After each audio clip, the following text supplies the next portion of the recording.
Just want to touch on this story. It is not, it's not getting much attention. In fact, it was a story from about a month ago. And it struck me as interesting just because I grew up during the sort of the hostage crisis. I was sort of becoming more politically aware. And also the sort of the broader Islamophobia movement that is continuing to grow. Because this is a perfect example of how politics cannot be separated, and frankly, imperialism cannot be separated from the growth of certain types of fanaticism that don't naturally grow unless there is some type of accelerant or some type of catalyst. So what appears to be the final group of documents related to the 1953 coup that brought down Mohammad Mosaddegh. He was the Iranian prime minister in the early 50s. It was an operation called Operation Ajax. Turns out, and this is going to be a huge surprise to everybody, it was about oil. And apparently what was going on at that time is that U.S. firms in Saudi Arabia bowed to the pressure of the Saudi Arabians to share the proceeds from the oil. It was very nice of us, I thought, that we would allow that country to share in those proceeds. And Britain at that time apparently owned all the oil in Iran because they wouldn't know what to do with it anyways, those silly guys. So British Petroleum and the British did not want to share their oil. And so in 1951, Mossadegh nationalized Iran's oil industry. The UK was incensed because how dare these Iranians take the British oil that happened to be underneath their ground. And so they worked with the U.S. to overthrow Mossadegh in a coup. Apparently, the coup started on August 15th in 1953. It looked like it was failing. And the CIA basically told their agents on the ground, all right, back off. We're done because we don't want to get mixed up in this if it fails.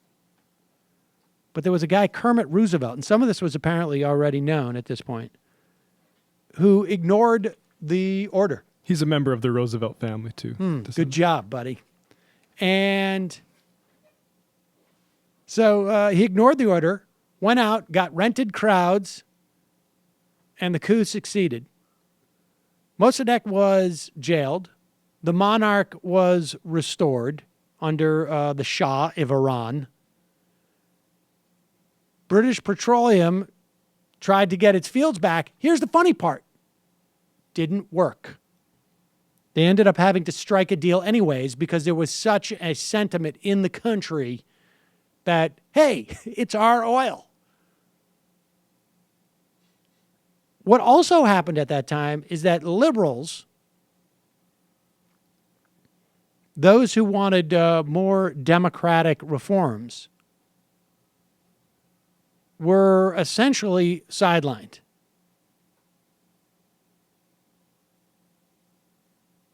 This was a country that was moving towards a more sort of, I guess, the democratic style traditions that shaped Europe up until that point. And all those democratic initiatives and developments halted on that day. And then in addition to that, it turns out that according to a professor, Abbas Milani, professor of Iranian studies at Stanford, that there was a cleric, a very, very powerful cleric, Ayatollah Abul Qasim Qassani. And Qassani had been seen as a hero of nationalism during that period.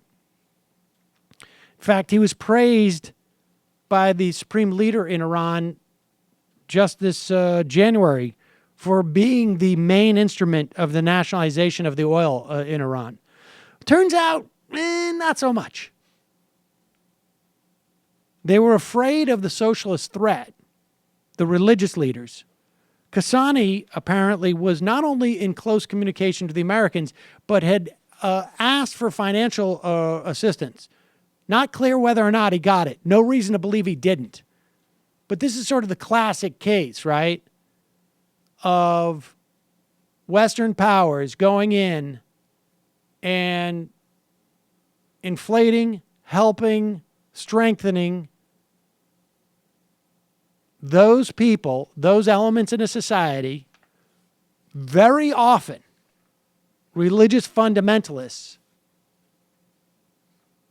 so that, well, U.S. business or British business can get their money that's somehow trapped underneath the dirt of another country. And we've seen this from time to time, time and time again. You can see it in the context of Palestine. You can see it in the context of Pakistan.